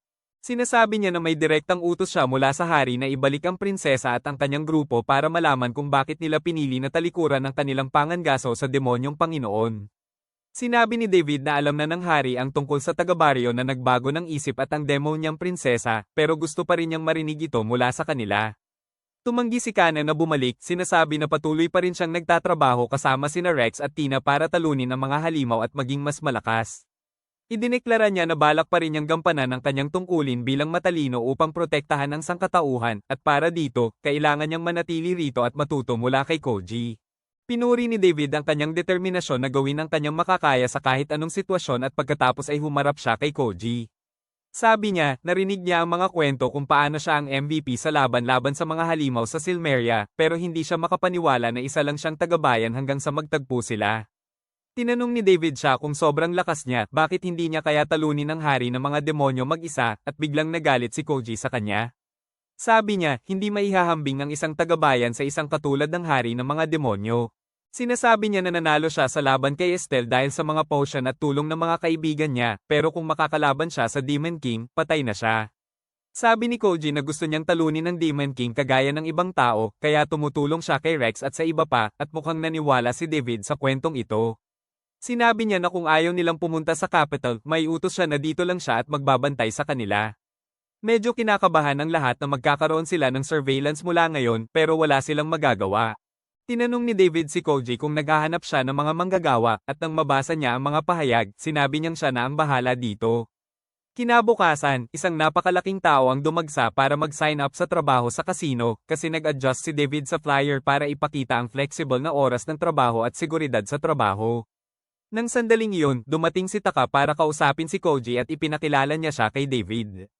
Agad na nahulog si Taka sa mature at kompetenteng lalaking may bigete, pero habang nag-uusap sila, nilapitan ni Koji si Rex at sinabing bantayan si David. Naniniwala siya na hindi lang nandito si David para alagaan ang prinsesa at baka may iba pa siyang motibo. Mahirap itong paniwalaan ni Rex kasi decades ang nagsisilbi si David sa royal family at talagang nagmamalasakit siya kay Kana, pero mukhang may itinatagong balak nga siya. Ilang araw ang lumipas, nagpunta ang grupo ng mga bida sa mga lokal na guho para mag-ensayo at maging mas malakas. Nakipaglaban si Rex sa isang goblin mage at humiling kay Kana na bigyan siya ng suporta habang nag-charge siya ng kamao para sa melee attack. Pero habang nasa gitna siya ng kanyang makapangyarihang incantation, tinamaan ni Koji ang mukha niya sa lupa. Tumakbo ang maliit na goblin mage at tanong ni Rex kay Koji kung bakit niya ito ginagawa sa kanya. Sinabi ni Koji na kung gagamit siya ng buffs para lumaban sa ganitong kaina, walang kabuluhan ng training. Sabi ni Rex na ang halimaw ay level 103 at siya ay level 91 pa lang, kaya makakakuha siya ng experience sa pagkatalo dito. Sinabi ni Koji sa kanya na mas mataas ang hirap ng laban, mas marami siyang makukuhang karanasan. Nagsimula si Koji na magturo sa grupo ng mga bayani tungkol sa experience farming at leveling up habang si David ay nandoon lang para manood. Sabi niya, makakakuha ang mga tao ng karanasan sa pakikipaglaban sa mga halimaw na mas mataas ang level o kaya naman ay may mas mataas na stats kaysa sa kanila. Mas malaki ang agwat sa pagitan nila, mas maraming karanasan ang makukuha nila at mas mabilis silang magle-level up. Sabi ni Rex na alam na niya yun, pero hindi pa niya talaga naisip ng mabuti. Sinabi ni Koji na kailangan nilang lumaban kahit may disadvantage at kung sakaling mapahamak sila, nandito siya para iligtas sila. Pagkatapos nun, sinabi ni Koji na dahil siya ay isang villager, napakababa ng mga base stats niya. Pero si Rex ay isang bayani at mas mataas ang base stats niya kumpara sa kahit anong job class, kaya't ibig sabihin, kaya niyang maging mas malakas kaysa sa sino man. Dahil sa inspiradong talumpating ito, todo na si Rex at sinuntok ang Goblin Mage, pero sa halip na masaktan, lalo lang itong nagalit. Sinindihan ng mage ang ulo niya at nailigtas siya ni Kana mula sa pagiging Ghost Rider sa pamamagitan ng pagbuhos ng tubig sa kamay niya. Binigyan siya ni Alice ng potion at tumayo si Rex para sa round 2 na may afro na.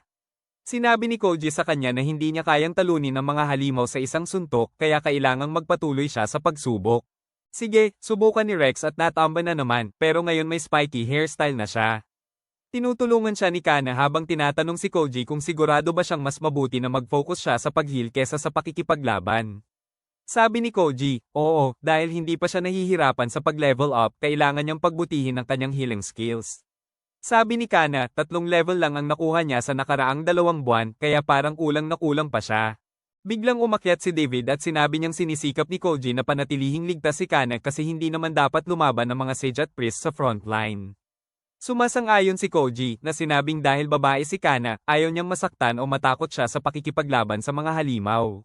Sumigaw si Rex kay Koji na sana ganoon din ang traitor niya sa kanya, pero sinabi ni Koji na dapat lang niyang tiisin yun. Sinabi ni Kana kay Rex na tigilan na ang pagiging sexist kasi kaya niyang harapin ang kahit anong ibato niya sa kanya. Humiling siya kay Rex na pangakuan siya na tutulungan siyang maabot ang level 200 at medyo nag-aalinlangan si Koji tungkol doon. Sabi ni David na kahit na si Koji ay umabot na sa level 999, hindi pa rin siya marunong makipag-usap sa mga babae. Masaya siya na inaalagaan niya si Kana at sinabing komportable siyang iwan ito sa kanyang pangangalaga. Tinanong ni David si Koji kung paano siya naging ganun kalakas at sumagot si Koji na mahaba itong kwento na kailangan pang pag-usapan. Tinanong ni David kung naging malakas siya para kumita ng pera at sumagot si Koji na hindi ito ang pangunahing dahilan dahil wala namang taong nasa tamang isip ang tataya ng ganun para lang kumita ng kaunting pera. Habang nag-uusap sila tungkol sa mga halimaw na naglalabas ng pera, naging curious si Alice at sinabi ni Koji na mas malakas ang halimaw, mas marami itong ibinabagsak na pera. May mga halimaw tulad ng Hellcrows na nagdadrop ng mas maraming pera kaysa sa inaasahan ng mga tao, pero sobrang hirap silang hanapin. Dito naisip ni Alice na nandyan ang mismong Demon King. Nag-iisip siya kung gaano karaming pera ang makukuha nila kapag natalo ito. Samantala, nagpasalamat si Koji kay David sa pagtulong sa kanila sa pagbubukas ng kasino at sinabi niyang mas karapat-dapat si Taka sa papuri kaysa sa iba. Sabi niya na si Taka ay talagang masipag na tao kasi siya na lang ang humawak ng pinaka-nakakapagod na mga gawain, tapos sinabihan siya ni Alice na huwag sabihin yan kay Taka kasi papatayin siya. Ipinahayag niya na si Taka ay babae at biglang naisip ni David na siya pala'y may gusto sa kanya habang nagtatrabaho sila. Natigilan siya sa gulat pero habang nandyan na rin, sabi ni Koji na oras na para maghanap din siya ng asawa. Nag-volunteer si Alice para sa role at sinabi niya na kung single pa rin siya after 10 years, isasaalang-alang niya siya. Agad na nagalit si Kana sa kanya, tinawag siyang PDF dahil sa pag-iisip pa lang na ito kahit na magkaiba sila ng edad. Nagsimula siyang magreklamo na dapat daw ang mga tao ay umiibig sa mas malapit sa kanilang edad. Habang pinapahirapan si Rex ng Goblin Mage at humihingi ng tulong, sa huli, nagawa niyang talunin ang halimaw mag-isa at doon niya naisip kung gaano kakul si Koji na nagawa to sa buong buhay niya. Sinuri niya ang nakuha niyang karanasan at nakita niyang mas marami pa siya kaysa sa inaasahan. Ngayon, narealize niya kung paano naging sobrang lakas ni Koji nang napakabilis, kaya tinanong niya ito tungkol sa mga skills na nakuha niya sa bawat daang level. Sobrang nahihiya si Koji sa mga skills niya, pero nagdesisyon siyang ipakita pa rin ito sa lahat. Lumabas na ang unang skill na nakuha niya ay auto healing, at pagkatapos noon, yung susunod na 5 skills ay nagpasigla lang sa mga daliri niya. Yung skill na nakuha niya pagdating sa level 700 ay mas malala pa, kasi pinapayagan siyang gumamit ng mas maraming skills kapag mababa ang level niya, at mas kaunti naman kapag mataas na ang level niya. Yung kakayahang yon ang nagpalambot sa kanya at sabi ni Koji, muntik na siyang sumuko, pero nakita niya ang potensyal ni Rex na makakuha ng mga magagandang skills at maging pinakamalakas na bayani sa lahat ng panahon.